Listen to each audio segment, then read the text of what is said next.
Camas, and I am here with my friend Ron today, and I have quite an exciting interview, if I do say so myself.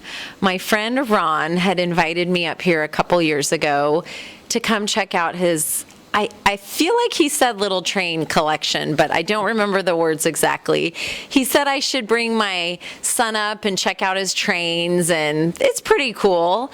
So it's taken me a while to get here, and I walked in the door today at Ron's house of this special room, and I'm going to say I was speechless, which for just a girl in Camas is not common. So I am still in awe, actually, sitting here, Ron, and amazed at what you have here. And one thing I'd like to start with is, how did this start? Love of trains or moving things, or where did your passion for these trains come from? Well, love of trains always. When I was a little kid, I had toy trains until I went away to high school, and then they sort of disappeared. To the store, there was a big sale that I knew about, and I brought home a Is this a romance story, Ron? I love it. Come on. You bought her a toy train? I bought us a couple of toy trains. Okay. And it started out, on a Saturday, with a trunk full of trains. And I said, where should we put them? She said, put them in the living room. I said, awesome. Are you sure? It's like a girl after your own heart. Yes. Well, and, I always thought she would be sort of the brakes, and like say, we probably shouldn't get that. It's a little bit too expensive, and there's one of these trains. It's not this one, but it's a huge one like this. And she saw it. It was right around the season, and she said, if you get that, it could be both of our presents for each other. Oh, a group gift. A group gift. And I said you would be happy with a single train engine. That's like it, right? And she said, yeah, go for it. So that train engine is back over there, but. She was the one that you started with? No, this was after we were already collecting for a few years. That was our first really serious investment. It's a bad investment, by the way. A really bad investment, because the value of these things does not go up very much. Okay. But, so anyway, she's always encouraged me to do this, and she actually is really into the aesthetics. She likes to design how things look and, where things should go and what she wants. Well, I have to say I'm not going to call it a love story, but I love that this is something you do together and it's a passion you both have. And I think it's wonderful. I think it's magical what you've created in here. And what we're going to do now is there's a couple things that have caught my eye. I know in this shot we can't show you the whole room, but we're going to go to a couple spots, and Ron's going to tell us a little bit about the history of the train and kind of the scene that's there with the train. All right? Sure. So let's check out our first spot. So we're going to go back in time. In fact, we're going to go quite a bit back in time, not only where Ron and his wife started this, but what is the scene behind us, and can you tell me what led to this theme to have in your whole area here? Yeah, well, when we moved up here, we discussed what we wanted to model, and I wanted to model some Northwest scenery, and my wife wanted to model ancient and modern Israel. Ancient and modern Israel. Okay. And we spent our honeymoon there and saw, a lot of the sites. So wonderful. This really large, I guess you could call it complex, is the Temple Mount from 2,000 years ago. Well, this whole area here, I don't know if Mike is getting that, but this is the Israel theme right here. And in this scene, I will call it, there are, I think you said 400 people in there. Yeah, there probably are maybe 200 people in the temple complex and 200 people. They've all been hand painted in how they would have been dressed 2,000 years ago. This is the ancient market, which in modern Israel is right next to the Temple Mount. They're pretty much all within the walled part of the city. Well, the thing I love is not only is this visually, it draws you in, but it's so educational. And it's a history lesson and a visual, and you can really see how things would have looked. And I love it. I think it's beautiful, and I think it's great to have in your collection here. All right, now we're going to go to the Northwest now. I'm sorry, we're jumping time and we're jumping locations and geography, but let's head to the Northwest. Travel to the Northwest now with Ron, and I love this. I honestly feel like I'm looking outside, and you've captured so much of what we see around here. Right behind us, we have a large mountain. It's Mount Adams. Mount Adams, and I can see some glaciers and a few people hiding in their coyotes. It's awesome. And to the right over here, we have some wind turbines, right? Right. These are operating wind turbines. That's my profession. Wind turbines. So Okay. I work in the wind industry. So you incorporated that a little bit, that Yeah.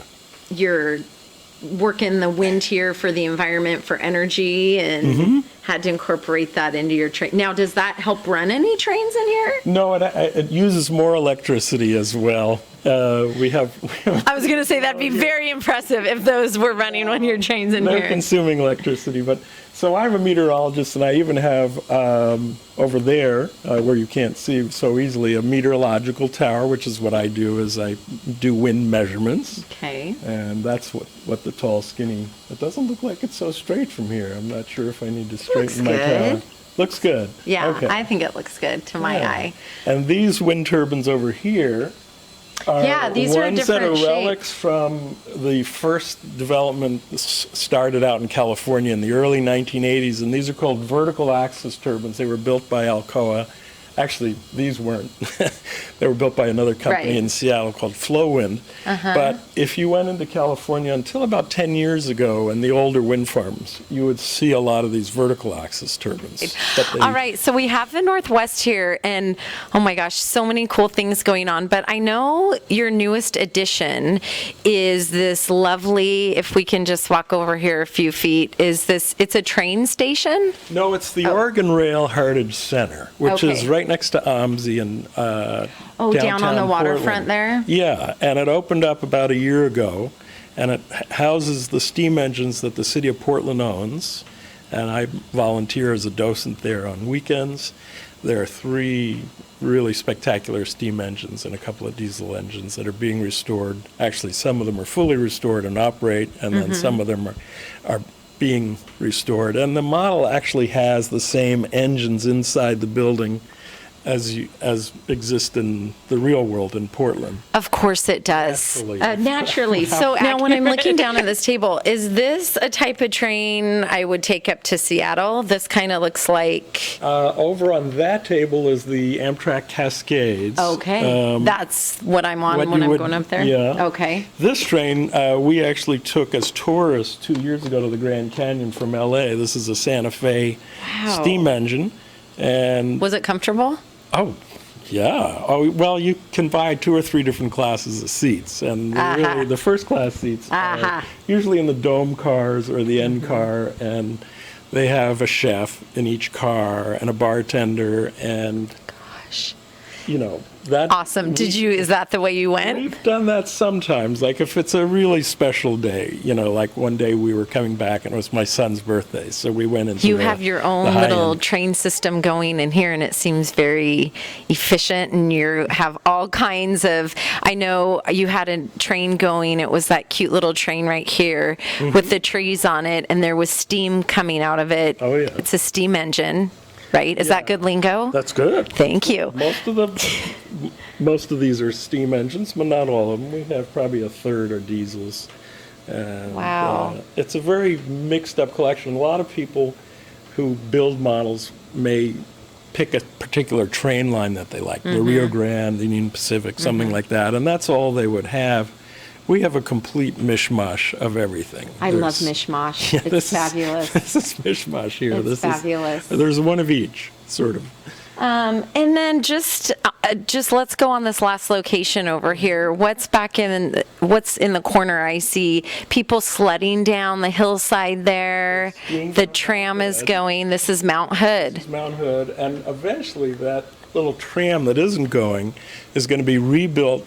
Timberline Lodge, about 60, 80 years ago, they jury-rigged this bus that they pulled people up from government camp on this bus suspended from cables that went up to the lodge. Is this when they were working on the lodge or No, after this it was before done? they had the road in, and it was the way you got up to the lodge Cool. as a guest. I haven't And seen a picture of there that. are pictures of it in Timberline Lodge, is where we first saw it. And Okay. we looked at this thing. It's the most ridiculous thing. It's like a school bus with these heavy cables wrapped around. And it was before I think they were building trams all over the place. And this thing went from government camp up to Timberline Lodge. So we are one of our many, many projects that's sort of Many. in the hopper. All right, so we have this building here, this little building, and I'm curious, does it play into your theme here, or? Well, this was a big surprise that my wife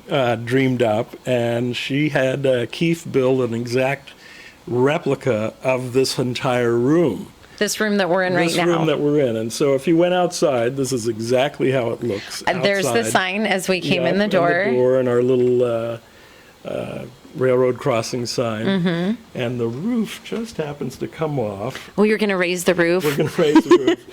And the 4 tables are in there. There are 2 trains that actually will run if I clean them up and fix them. Right. That would take time, Ron. It would, actually. We haven't worked on this layout in a while. But this is sort of a model of this whole room. My wife wants to get another building about maybe this size that will sit on this model. That'll be a model of this building, so that we'll have the building within the building within the building.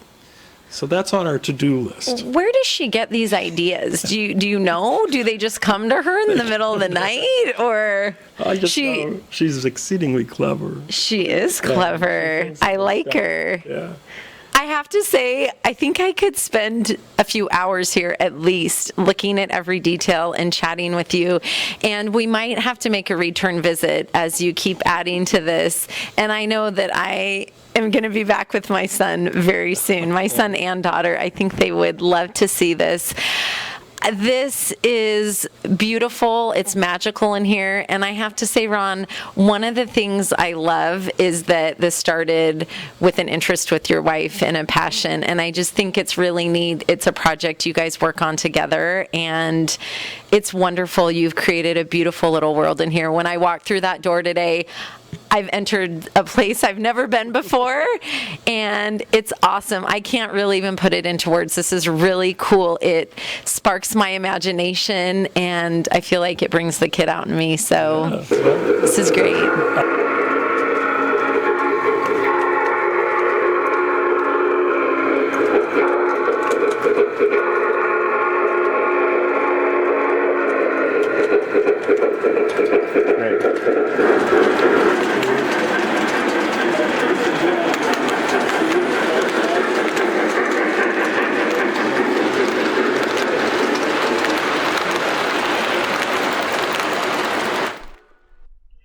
I hope you enjoyed seeing this amazing collection from my friend Ron. Ron, I really appreciate the time you took to show me all your fabulous trains. You have quite a collection, and I really had a great time. If you have any questions for Ron or would like to get in touch with him about trains, just email me, Alicia@justagirlincamas.com, and I'll direct your questions to Ron. Thanks so much.